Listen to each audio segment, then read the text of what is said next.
Okay. So we have 4 people coming here for a Heart Sutra lecture for the first time. Okay? So those 4 people. How many of the previous lectures on the Heart Sutra did you watch on the YouTube to catch up? None. Totally fresh. It's read a little bit, but I don't know. Okay. No problem. One could think maybe it is a problem because what is this, our 10th lecture on the Heart Sutra? And so, yeah, we've covered a lot of ground thus far. And it's now my challenge to sum up the 10 lectures of material in 10 minutes. Okay? You think I can do it?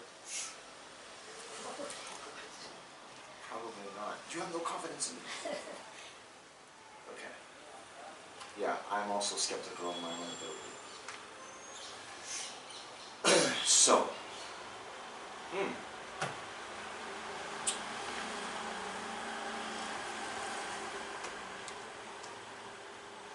the Heart Sutra. Actually, the full title is, the Heart of the Perfection of Wisdom Sutra. Okay? So, in the Tibetan tradition, a lot of attention is given to the title of texts. Okay?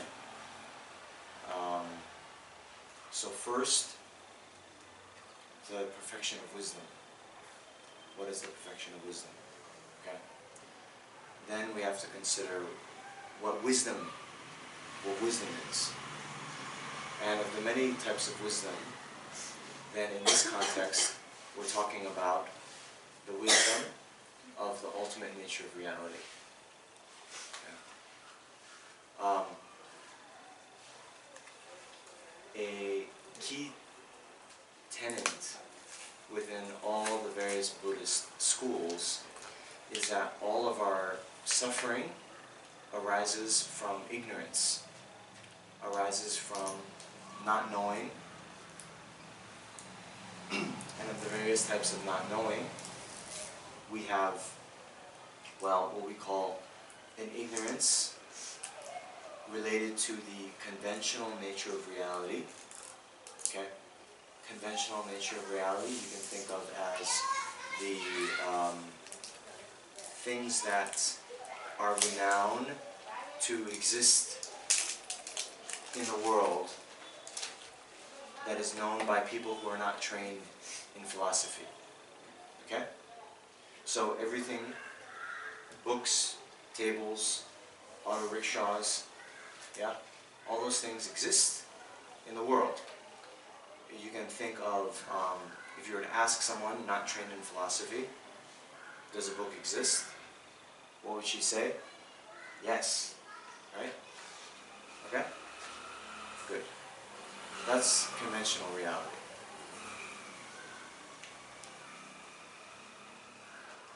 If we're not satisfied with that explanation, and say, okay, alright, you're saying there's a book there, but how does this book exist?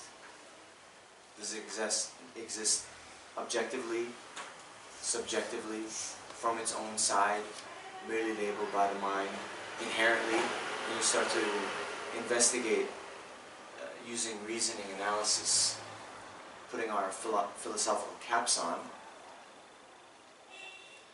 Then we run into some quandaries, right? One that I often say, right, following the Zen tradition, if a tree falls in the forest and there's no one there to hear, it doesn't make a sound, right? What do you think? Yes, no, maybe so. So, this Zen koan is, I think, very instructive in helping us start to think of, do objects have a sort of nature of existence that is independent from minds or people observing them. Okay? And when we start to inquire in this mode, we are inquiring into the ultimate nature of reality. Okay? So, the ignorance that is the root of all of our suffering is the ignorance regarding the ultimate. And what the Buddha has said is that our fundamental distortion or mistaken view of the ultimate status or the ultimate nature of philosophy, of reality, is the root of all of our suffering. Okay? Of course, when we have ignorance or mistaken views about the conventional nature of reality, they can also cause us problems, but that is quite secondary in nature to the ignorance about the ultimate status of phenomena. Okay? So, if that ignorance about the ultimate nature is the root of all suffering, how then do we get rid of our suffering? But we have to get rid of those mistaken views. And if our ignorant mind is not just a mere non-knowing, but actually an active distortion of the ultimate nature, then the discovery or the wisdom that realizes the ultimate nature serves as the direct antidote that will remove the ignorance. If we remove the ignorance, we remove the suffering that arises from that ignorance. Okay? So that's wisdom. So as I say many times, there's a quotation from Sutra that says, the Buddhas do not remove our sins with water, nor do they remove their suffering with their hands, nor do they transfer their realizations to another mind stream, but the Buddhas remove the suffering of sentient beings through teaching the reality. Okay? So since the root of suffering is ignorance, the only way to get rid of the suffering is to discover the truth. Yeah? And that is the wisdom that we're talking about here. Okay? That's wisdom. And maybe we can also say sutra means taught by Buddha. Okay? Just, you're giving me 10 minutes. Okay? So let's abbreviate here. Now, perfection of wisdom. Perfection of wisdom. So, just as we want to be happy and don't want to suffer, actually all living beings are like that, right? From everyone you meet on the street who's a human being, to the ants, to the cats, to beings that we don't even see, in other countries, in other worlds. Anyone who has a mind has that natural inclination, wanting to avoid suffering. Right? So, now, if we are intelligent, it says, the people of the highest mental faculties, just by reflecting in that way, that all beings equally want equally want happiness and want to avoid suffering, then they can extrapolate and then think, well, it's not enough for me, myself, to just work for my own well-being and happiness, but I need to work for the happiness and well-being of all living beings, vast as the vastness of space. Because we equally want happiness and want to avoid suffering, and I'm going to do something about it. Right? So what do we then do about it? we see that in our own limited capacity now, we can't do so much. But rather we think, okay, the more qualities, the more skills, the more knowledge I have, the more effective I'll be in benefiting others. And so I need to reach my highest level of development as a living being so that I can be in the best position to benefit others. And that very state of our highest development is that of what we call enlightenment, Buddhahood. And so having that wish that I must attain that high state of perfection, of development, so that I can be of the greatest benefit to others, that mind, again, in the 10 minutes is up. In the brief way, that is called the mind of bodhicitta. Bodhi being enlightenment, citta being mind, is the mind aspiring for enlightenment. Okay? So then, with that aspiration, to then inquire into the ultimate reality, to then meditate on the ultimate nature of reality, right? Which is the primary way one traverses the path to enlightenment, right? Conjoined, with that thought of bodhicitta is, well, what makes something the perfection of wisdom, right? Because meditating on the ultimate nature of reality, conjoined with the altruistic intention to achieve enlightenment, is what leads to perfection. Therefore, it's called the perfection of wisdom. Okay? All right. Heart. Heart, in this instance, is essence. Just like, hridaya, right? It doesn't mean something beating, right? But just as, like this is known as the most important part of the body, right? If you distill everything that the Buddha taught into a page, you get this perfection, a heart of the Perfection of Wisdom Sutra. Okay? So that's 12 minutes. But that's what we're talking about. Yeah? So now you all should have the sutra in front of you in the blue book.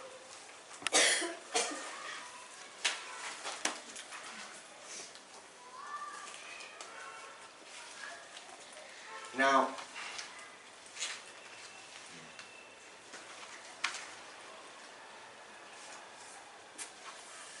it's a bit difficult because, you see, in this sutra, where does it teach the ultimate reality, right? The Bodhisattva, Mahasattvara, Teshavara looked upon the five aggregates and saw them as empty, also empty of inherent nature. Okay? So, that's it. The five aggregates are empty of inherent nature. Okay? So it is said in these Perfection of Wisdom Sutras, and there's many. This is the essence of them, the Heart Sutra. But, there's the Perfection of Wisdom Sutra in 8,000 stanzas, 25,000 stanzas, 100,000 stanzas. Okay? In these Perfection of Wisdom Sutras, it just states that things are empty of inherent nature. Right? But what that actually means is actually left up to the subsequent commentators. Okay? Now, was Buddha just being, how do you say, cutting corners? Right? Just saying, oh, things are empty, and then not explaining. Was he just, taking the easy way out? No. But rather, you see, what then that means for phenomena to lack inherent nature, then the subsequent commentators had different interpretations of what that means. Right? What it means to lack inherent nature. Okay? And, well,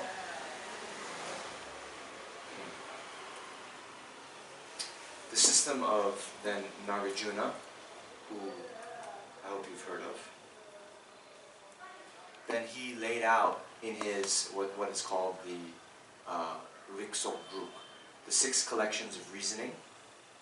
He then established what it means to lack inherent nature, and then gave the various logical proofs for why phenomena lack inherent nature. You're going to change the battery. Should I change it now?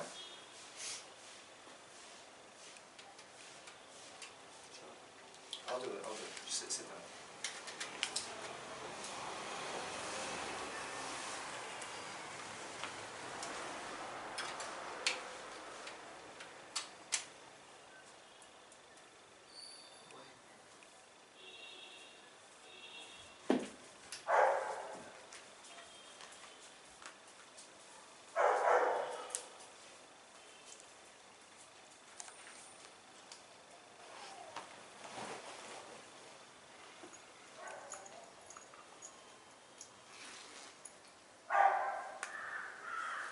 Okay, so then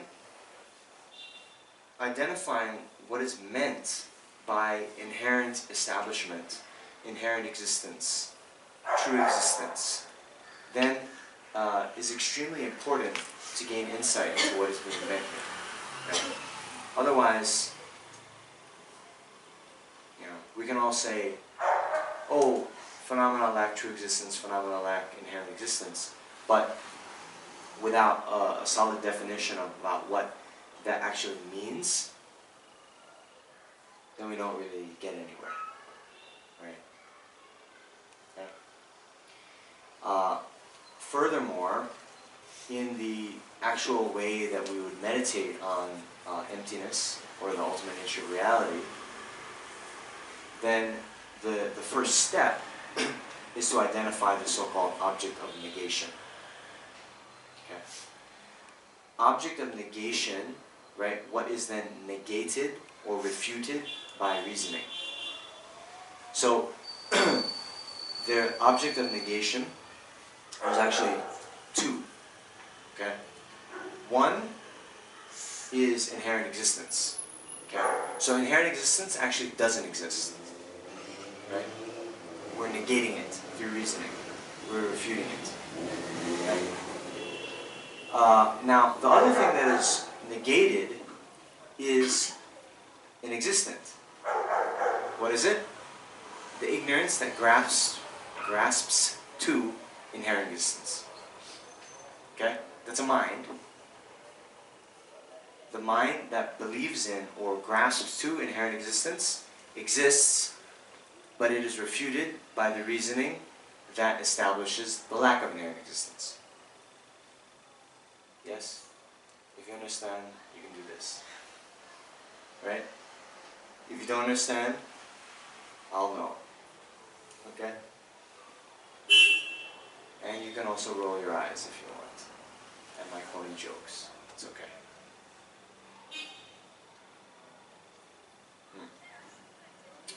So, the identification of the object of negation is the critical point to understanding emptiness. Right? So,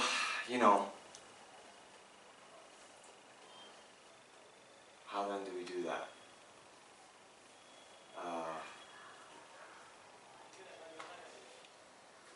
We had a session last night on mindfulness meditation, right? Very nice. Just breathing, following your breath, nice and easy.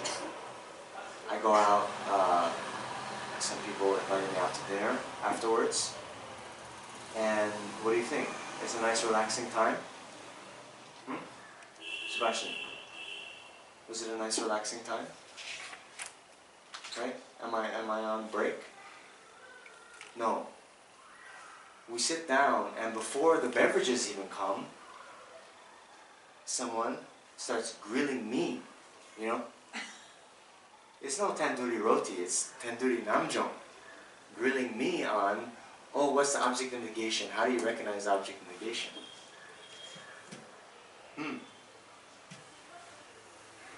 I'm joking. Half. Okay? So, it's important. But the first thing we have to emphasize is, okay, it is a long process, okay? Even the people who've attended the 10 lectures, okay, you're not going to realize emptiness, almost guaranteed, okay? You're not going to realize emptiness today, for sure, okay? Then probably this year, for sure, okay? Why do I say this? Am I being critical? Do I not have confidence in your ability? No, it's not like that. I'm saying this through inference, because even His Holiness the Dalai Lama, you know, when he talks about his own experience, right? Ordained very young, had the best tutors, the best debate partners, the best conditions for study, practice, meditation. You know, that was his job. Get it? Then he even says it took him, what, maybe 20, 25 years to get some understanding of not even the highest school. Right? Not the highest school is the Prasangika Manyamika. So not even that, but a lower school, he got some sense of what they mean, right, by selflessness. Then continuing on for more years of study, practice, you know, purification. Then he admits he got the some conceptual understanding of the highest system's view of emptiness. Okay? So that's the first thing, right? One Tibetan master, Choe Rinpoche, said, if you practice with, you know, fantasized expectations, you'll get fantasized results. Okay? So the first thing I'm trying to do is just bring you guys down to earth. Okay?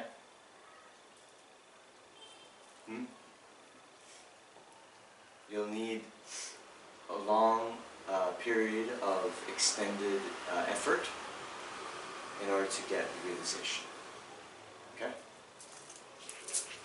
Alright. So now with that out of the way, let's try. Okay? Now, in general, okay, we have this identification of the object of negation is the most important thing, okay? But,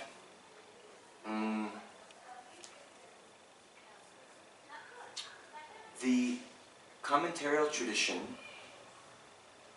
as well as how masters, you know, much greater than myself, how they talk about it these days, is to kind of just forget about the object of negation for a second, and then let's talk about the reality. Let's talk about the ultimate reality. Okay? And then having those two things in contradistinction can bring them both into focus. Right? You understand? And so the object of negation is how things don't exist. Right? So then if you talk about how things actually exist, then that can bring into sharper focus how things don't exist. And then when you think more about how things don't exist, that can then help you realize how things do exist, and so forth. Okay? all those various ways of describing how things don't exist, inherent existence, independent existence, existence from the object's own side, existence by means of the object's own characteristics, true existence, objective existence, they're all pointing to the same thing. Okay? Now, what's the flip side of that? All things exist being dependent arisings, being merely labeled by the mind, merely imputed by the mind. Okay? So, I'm going to talk about what then that means. Okay? Now, I'm not sure how much this has been done before here in these 10 lectures, but anyway, I'm going to go for it again. Okay? So now, when we talk about what something, what it means for something to be a dependent arising, right? Dependent will exclude independent, right? Those two are a dichotomy. Okay? So if something is dependent, it's necessarily not independent, right? Okay. So now, how are things dependent? And here there's 3 levels of subtlety. There is dependent, things that are produced due to causes and conditions, they're dependent on their causes and conditions. Okay? Mango trees are dependent on mango seeds. Okay? That's the easiest to understand. Then, things are also, any phenomena is dependent on its parts. So this pencil is dependent on, the tip, the grip, the eraser, the, barrel, the lead, and so forth. Okay? But the most subtle means of phenomena depending is that every phenomena that exists depends on 3 things: a basis of designation, a label, and a mind that applies the label to the base. Okay, so again, more terminology, but let me illustrate. The famous illustration that Lama Zopa Rinpoche gives is when we talk about a letter A or any other letter. Okay, we take the letter A. We have those 3 lines, right? 1, 2, 3, right? Okay? So, now all of us, when we see those 3 lines together, we see an A, right? But before we learn the alphabet, the Roman alphabet, we didn't see an A, right? Yes? Okay. So those 3 lines is not the A inherently, but rather is the basis that we label A. So those 3 things, right? The basis of designation, the 3 lines. A label, A, and a mind that applies the label to the base. Okay? Before those 3 things come together, there is no A. Okay? So, we all kind of shake our heads. I mean, nod our heads. Or maybe, whatever you do to agree. Right? We all have some sense of it. But, now what happens? Okay? So, by the way, that example is just illustrative, or maybe even proves that the difference between the 3 lines and the A. The 3 lines aren't the A, But the 3 lines are the basis of designation for the A. The 3 lines are then, labeled A by the mind. Okay? Right. So now when we say imputed by the mind versus merely imputed by the mind, okay? Alright, sorry. So let's continue. We then learn that label, and we learn to affix the label to the base, the 3 lines. Okay, fine.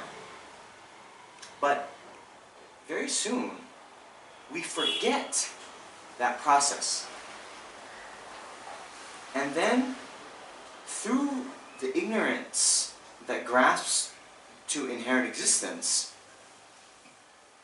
we then have the appearance of the A from the side of the object, and we forget about how instrumental our own minds, wherever they are, was in the existence of A to begin with. Okay? Without a mind that affixes the label to the base, there is no A. But very shortly after we learn our ABCs, we just have an appearance of A from the object's own side. And we forget that it's merely labeled by our mind. Merely. So now what does merely mean?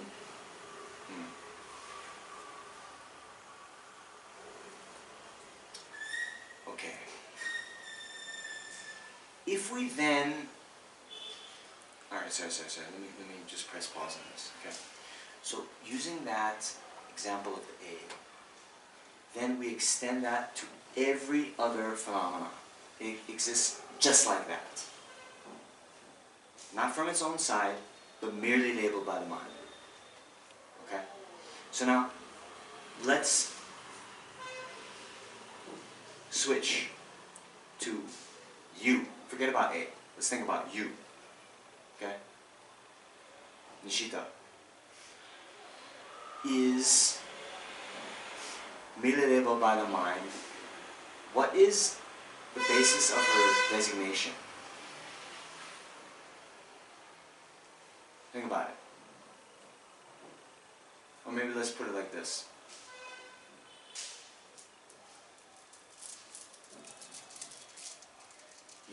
Forget about Nishita for a second. Let's think about me. Think about me. Right? We have Namjong's mind, Namjong's body. Or you can think of yourself, right? My body, my mind. Okay. Then, there's like an I who is a possessor of the body and mind. Right? Okay.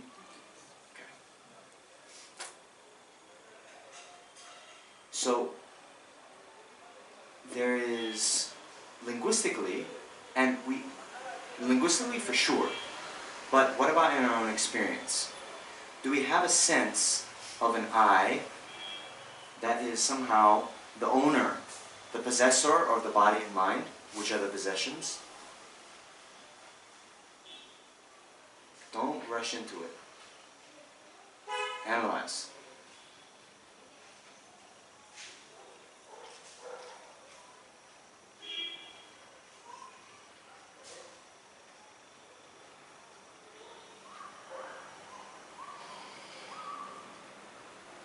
Yes? Press pause. Oh, press pause. When we look at a photo of ourselves from our high school graduation, and we say, that's me. And then at our best friend's wedding, oh, that was me. And then, when we went to Turkey for holiday, that was me in Turkey. Right?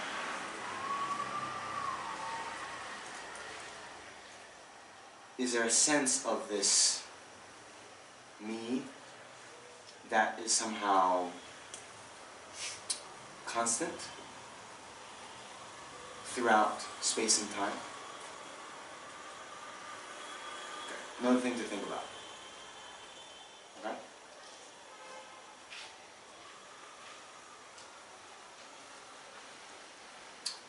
So then, if we were to look amongst your body and mind, okay? Could we find the you or the me?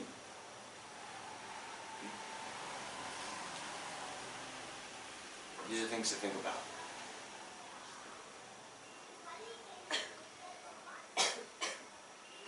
By the way, this is how you identify the object of negation. You know, don't just think I'm just trying to confuse you. Okay? So,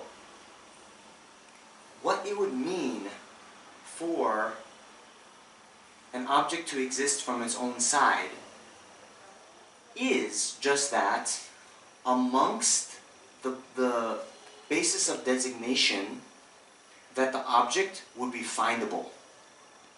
That you could, amongst, for a person, the body and mind, say, yes, this is the you. This is the I. This is the self. Okay? So,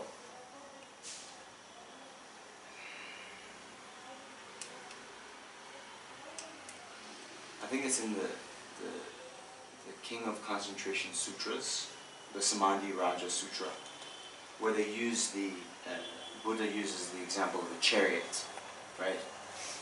So, same thing, the chariot, or the car, right? Anything, the book, where the cover, the pages, the spine, the binding, all this, there's no book there amongst its parts. This is not the book, it's just the cover of the book, and so forth. Then even all of the pages and the binding together in this is not the book. It's the basis that we designate book.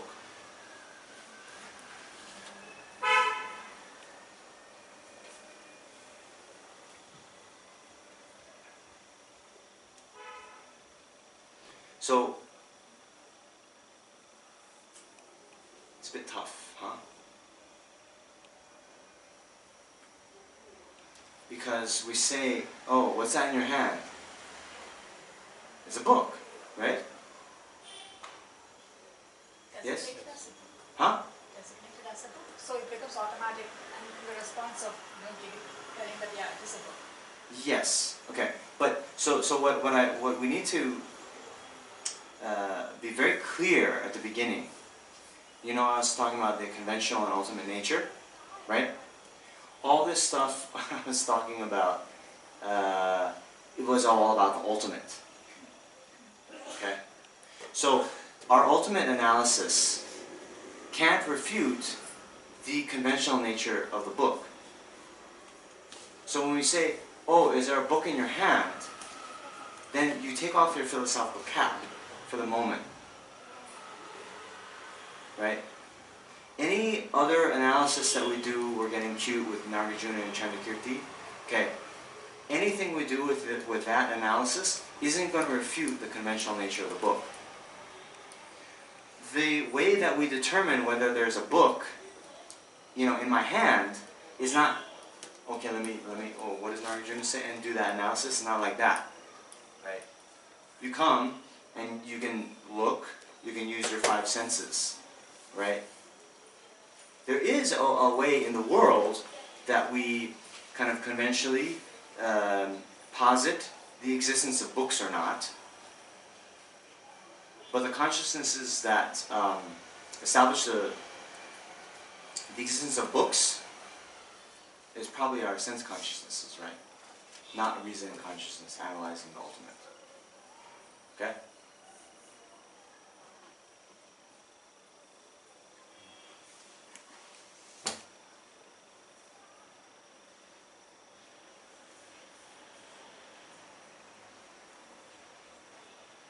You with me? Okay.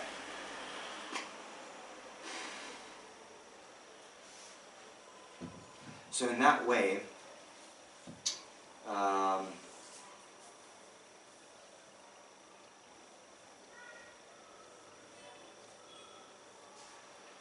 we have the two truths, the two levels of truth, conventional reality and ultimate reality, being compatible. Okay? And by having the two levels of reality being compatible, we don't fall into either of the two extremes.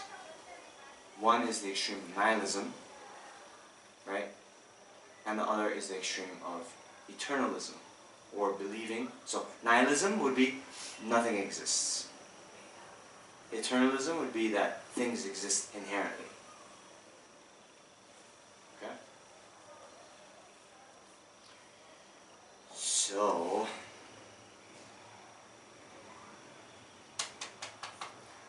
if you'll turn to your commentary, I have a different pagination than you, but where is it?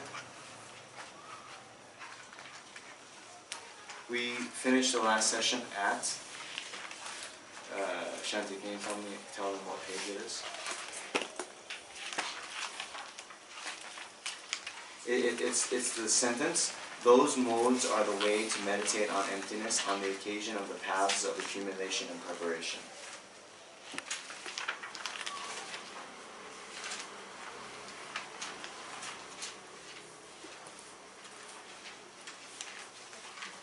Hello. Under Avalokiteshvara answered Venerable. Yes? Yeah, I got it. It's on page 14, we're on the last paragraph. Okay? That's where we finished the last session. Right, Shanti? Yes. Huh? Yes. Okay? So, before we ended the last session, okay, by the way, just so we're all on the same page, I did an 11-minute kind of review, setting the context, and then I did the next 30 minutes going over what it means to be inherently existent, what it means to be existent from its own side, and what it means to be merely able by the mind, which helps us avoid the two extremes. Okay? That's the necessary groundwork for engaging in the Perfection of Wisdom Sutra. Right? Okay? So we're all going to avoid then falling into the extreme of nihilism. Right? Okay, good. That's my job. So at the end of the last session, we're going over this paragraph, and there was some confusing terminology. Okay? See, in brief, okay. So in the actual Heart Sutra, we went over the very most famous and enigmatic stanza. Form is empty, emptiness is form. Emptiness is not other than form, form is also not other than emptiness. Okay? So then, this commentary, written by the great Tibetan master Tenzin Namjong, was then explaining what that stanza meant. Goes over a long explanation, and then says, in brief, in order to put an end to common beings becoming attached to form and falling into the extreme of samsara, it teaches that form is emptiness. Okay? That is probably okay. But then this next sentence, in order to put an end to some becoming attached to emptiness and falling into the extreme of peace, it teaches that emptiness is form. Okay? Then we were trying to interpret what that means. Right? So, as I promised you, well, I didn't promise, but I said I would then talk to my teacher about this. Do you guys remember? Yes. Okay. And did you guys think about this yourself? What that means? Huh? No. I don't have to think about it. Namjong will, talk to his teacher and then, tell me next time. Right? Yes? Ayo.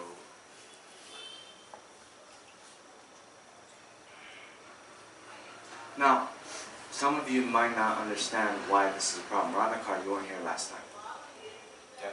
So, Ranakar is one of our very experienced students, a great scholar and practitioner.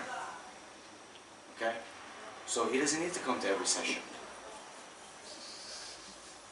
And although not coming to the sessions, he can explain what this stanza means, or that sentence. So what do you think? Okay, I'm putting you on the spot. You know, we're old friends. I'm not torturing him. So in order to put an end to some becoming attached to emptiness and falling into the extreme of peace, it, meaning the Heart Sutra, or, yeah, it teaches that emptiness is form. Okay, so let's try to make sense of this. And this will, why, I'm not just putting him on the spot for no reason. We have to understand why this is problematic, or why it could appear to be problematic. Okay?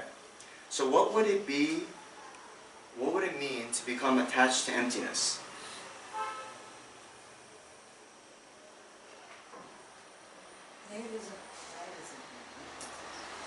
Nihilism. Okay? Becoming attached to to emptiness means nihilism, thinking that nothing exists. Fine. Okay. If we become nihilists, we fall to the extreme of peace. So what is the extreme of peace? We don't think any further. We don't think any further. You just accept it in a complacent Nothing manner. exists. Emptiness. The extreme of peace. You don't care about the world. Yeah. Okay. So, Archana, I remember said Nirvana last time. yes. So, in some contexts, right, who has fallen into the extreme of peace? Hinayana. Hinayana Arhats. Okay, so now for our new friends. We have Mahayana, you've heard, right? Great vehicle. Hinayana, lesser vehicle. Okay? Vehicle is a kind of analogy to describe the path, right? We have a vehicle, just like our vehicle takes us to a certain destination. The spiritual path, again, another analogy, this path analogy, can also be described in terms of vehicles, where the great vehicle is what takes us to the great destination of full enlightenment, full Buddhahood, whereas the lesser vehicle takes us to the destination of personal nirvana, which is distinguished from full enlightenment. Okay? With the mere attainment of personal liberation, or nirvana, one doesn't have to take rebirth in samsara, but one doesn't have the, one doesn't have the great compassion that extends to all sentient beings and takes personal responsibility to free them all from samsara by oneself alone. Instead, that is the motivation with which one undertakes the Mahayana path. The motivation for the Hinayana practice is, I need to get out of samsara. I myself don't want to be reborn in samsara again. I'm getting out of this place. What is this place actually but the misapprehension of the way the phenomena exist? If you then thinking, I myself need to get liberated from samsara, and then meditate on the wisdom of ultimate reality, one can attain nirvana for oneself. So that's the wisdom, but it's not the perfection of wisdom. Why? Because it doesn't have the altruistic intention conjoined with it as the motivation. Okay? Alright. So these beings, the Hinayana Arhats, you'll see extreme of peace. Right? It's very peaceful in nirvana, but it's an extreme because one would remain in that samadhi, the blissful samadhi of nirvana, without actively working for the benefit of others. That's why it's called an extreme. Okay? So you'll see that in many texts, including the Abhisamaya Alamkara, which is the commentary on the hidden meaning of the Perfection of Wisdom Sutras. Okay? So, since that is the kind of famous meaning of the extreme of peace, then the question came up, and Ranakar was about to say this, I'm sure, where, well, how then, if we say, like Professor Subhashini said, that becoming attached to emptiness means falling into nihilism, how will falling into nihilism lead to falling into the extreme of peace? If we say the extreme of peace is personal nirvana.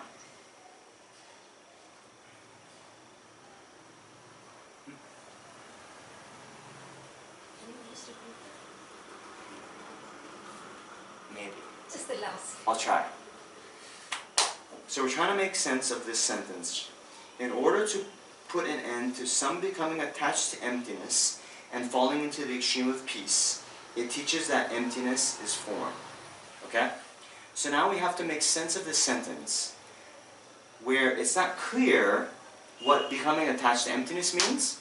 It's also not clear about what the extreme of peace means. Okay? So then we have to try to define those terms. Okay? So then I was asking, what do those two phrases mean? Professor Subhashini said, becoming attached to emptiness means falling into nihilism, that nothing exists. Okay?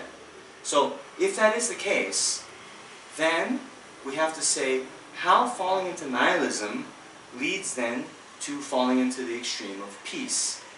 If so, what does the extreme of peace mean? In many texts, the extreme of peace means individual personal nirvana.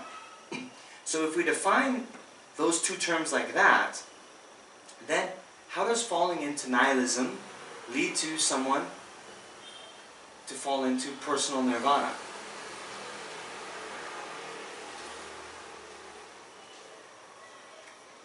And if it's not striking you as a problem yet, of the two extremes, it is said that the extreme of nihilism is worse. Because if you think nothing exists, then you don't exist, I don't exist, suffering, happiness doesn't exist, nirvana doesn't exist, then why would I do anything?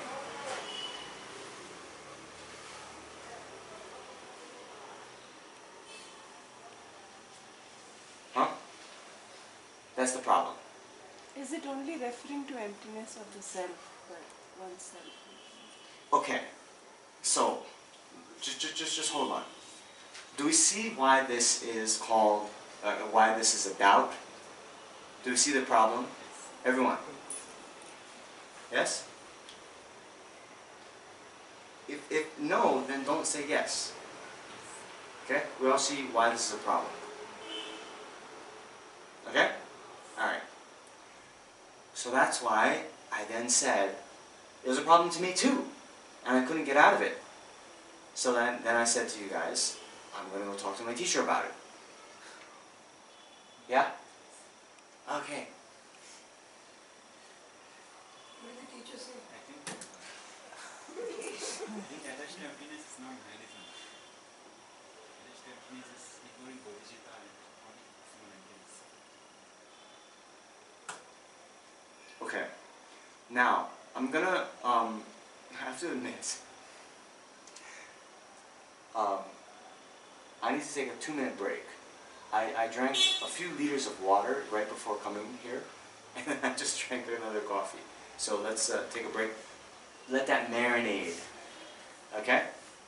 Wangdu was just saying, okay, to get out of this problem, by the way, we need to either change our definition of what it means to become attached to emptiness is, or we need to change our definition of what it is, the extreme of peace. Right? There's no way out of it. So he was just suggesting